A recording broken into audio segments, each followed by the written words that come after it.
Limerick begin their championship campaign with a largely experienced lineup. Donal O'Grady returns and has been named in midfield. It's his 35th championship game. Seamus Hickey continues in the half-forward line, and Shawnee Tobin, who missed the Division 1B decider against Dublin, returns at top of the left.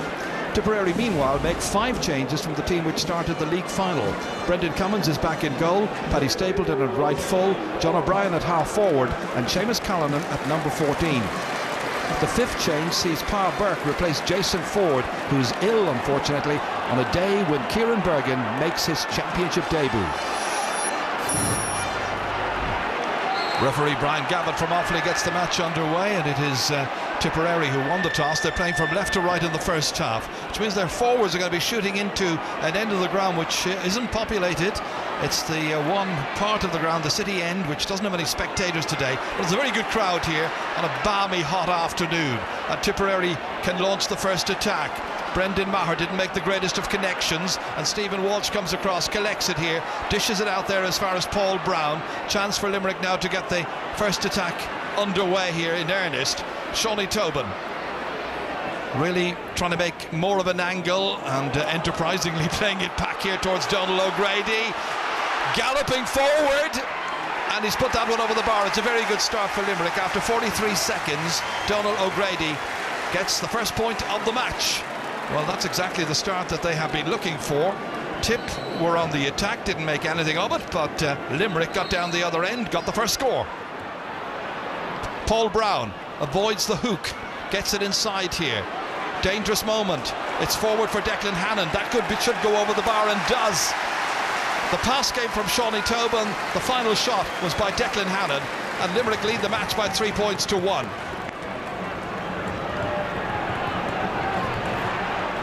Retained and contained there by Pa Burke, the man who came in for Jason Ford, who's indisposed, and it's lost and it's scrambled, and it's Shane Burke eventually emerges with it out as far as Noel McGrath, in there towards Bonner-Mar, doesn't score an awful lot but sets them up for others. Here's a chance, well saved, brilliantly saved there by the goalkeeper Nicky Quaid from Seamus Callanan's drive. That should have been in the back of the Limerick net. Setting it up for Callanan, had time, had space. What about this? Great save. Once again, it's Tipperary trying to mount an attack in there. They've been dangerous. Once more, it's Pa Burke. Referee says play on. John O'Brien does, and John O'Brien, nice and snappy and over the bar. Typical John O'Brien point, just waiting for the pass to come his way, and then minimum of fuss, maximum reward. Came back to him there from Pa Burke, and O'Brien makes it 5 points to 3. Out over the sideline, far side, James Owens, the linesman over there, and that's going to be a line ball to Limerick. They'll be very pleased with the way the match has gone so far. The opening quarter, they've competed strongly, valiantly, haven't been overawed in any way, shape or form, and lots of colour on the terraces, and lots of colours on the terraces as well. Sporting tans after a wonderful week. Declan Hannon now. Wonderful cut in, dangerously in there. Breen can't get in. Hickey next. Oh, it's there, it's in. Shawnee Tobin, one of the Tobin clans, and Shawnee Tobin gets his 3rd ever championship goal, and he does so after 19 minutes. Well, there was a scramble here. Breen initially, Hickey came in after that, and then finally it came to Shawnee Tobin, and he rattled it in past Brendan Cummins, and now it's Limerick who lead by 1-5 to 3 points. That's a 5-point lead. He'll be delighted with that.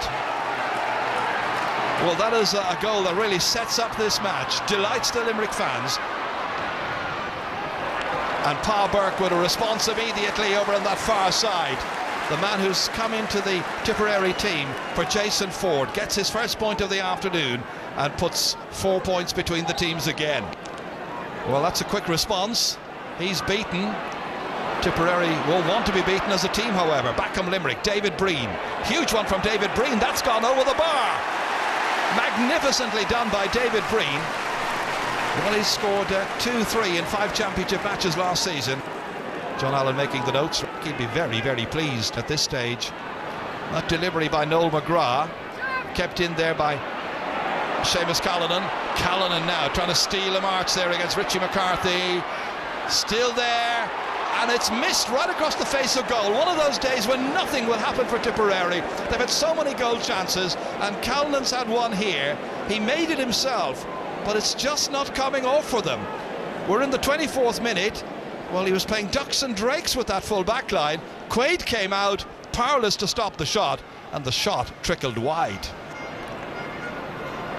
Declan Hannon feeding it into a two-man inside forward line, fumbled by Cummins, needing Mickey Cahill to bail him out here and complete the clearance down there towards Shane Burke, who's moved across to left corner forward, challenged over there, still got the ball across inside towards Pa Burke, trying to get first run on this. Condon comes there first, back out towards Burke for Tipperary. Once again it comes, looking to lay it off, does so to Noel McGrath. Tight enough angle, but McGrath is equal to it and fires it over, and that is his first point in this Munster semi-final. It's now 1-6 for Limerick, 7 points for Tipperary. Up towards John O'Brien, trying to get primary possession up to the wing forward. It breaks kindly in here to Brendan Maher. Now O'Dwyer, and there's his first contribution. On his championship debut, John O'Dwyer puts it over the bar, and back to a goal difference once again. Noel McGrath swinging it back in here towards John O'Dwyer, and O'Dwyer gets away from the would-be challenge of Tom Condon and puts it over the bar. He's got 3. What a substitution. And broken down by Noel McGrath. Stepping in to take it here is Paul Brown. They need a big second half from him. Back out once again to his midfield partner Donal O'Grady. O'Grady going for a point from a huge distance out. How about that? That's a terrific score. Point in each half now for the Grana Ballingarry player. And away it comes once again. Mickey Cahill's made a lot of ground. The little hand pass in here to Brendan Maher. Goes the other side of Paul Brown, and Maher knew from the time he hit that one there was only one place it was going to end up, over the bar. And another score for Tipperary, a first for Brendan Maher, and they are now in front. First time they have led in the match. Tipperary 13 points, Limerick 1-9. This is broken down here. Patrick Bonner-Maher goes after it, picks it up here. Little hand pass into space, real opportunity. What about that? Brilliantly done. John O'Dwyer, introduced at half-time. That is some contribution. 49, nearly 50 minutes gone, and a blistering shot in past Nicky Quaid. Fed across for him here. Wonderful delivery. Well, that goal could certainly turn things around. And the Tipperary sub, Brad O'Mara, is now on as we watch that shot go over the bar by Shawley Tobin. Wayne McNamara on his hands and on his knees, waiting for the reinforcements to arrive in there, and eventually taken out here by Kieran Bergen. Bergen there pursued by Graham Mulcahy, picked up again here by Shane McGrath, looked over his shoulder. Bergen's there too, won back by Shane Dowling, and Dowling somehow manages to get the shot away. Umpires look at it and wave the white flag, and it's gone over the bar. 114 for Limerick, 114 for Tipperary. Shane Dowling with his first point since coming on in the second half as a sub. Came on for Seamus Hickey, and he shows us just what he's capable of doing. Mickey Cahill sets off once again, storming out of defence. Not an easy one to contain there for Brendan Maher. Trying to battle for it in there, waiting for it to break his way. Bonner Maher and the white helmet number 11's there as well. And there's some holding, and it's a free against Tipperary. And taking over the free-taking duties from a huge distance out is going to be Shane Dowling. It's just outside his own 45-metre line. Well, he's having a go, he's lashing it, he's firing it over the bar. That's an amazing point. He was a massive distance out. We're talking about 90 metres out. Limerick lead by a point. Picking it up here beautifully is Graham Mulcahy. Inside again towards Dowling. Dowling over the bar again. Stunning performance. Well, earlier on we were talking in terms of John O'Dwyer making a major impact for Tipperary when he was introduced, and now it's the turn of Limerick subs who've really begun to turn it around. 15 seconds to go of the 70. Limerick still leading by 1. Back out they come once again. This time it's the fullback Richie McCarthy. Plays it off here as far as Donald O'Grady. A point would really help Limerick's cause here, and he's got it. He's nailed it, and Limerick are very, very close indeed now as we're into 2 minutes of stoppage time. Limerick are 2 ahead.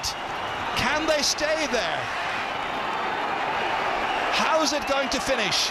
60 seconds to go and counting down. And once again it's Declan Hannon for Limerick. From right over the sideline, he hits it, it fires it, off Brendan Cummins, sticking over the bar. Declan Hannon has got his 9th point of this amazing match. Unbelievable scenes in Limerick. John Allen, the man who's remained calm all the way through it. I don't know how he does it, but he watches Declan Hannon right on the sideline. A real Hail Mary one, but brilliantly done. It's all over. And Limerick have beaten Tipperary, last year's Munster champions, and John Allen and his backroom team have scored a notable victory here, and they have won their way through to the Munster final for 2013. Final score: Limerick 118, Tipperary 1 goal and 50. We got the goal that put us ahead, and you know, you would hope at that stage we could have kicked on, but we didn't. I thought they played very well, and they've been the last few years they've been a sort of common team, and they deserve certainly to be in the Munster final. I've said numerous times there's a huge honesty and work ethic within the team, and I'm delighted today that, you know, that work ethic and honesty paid off.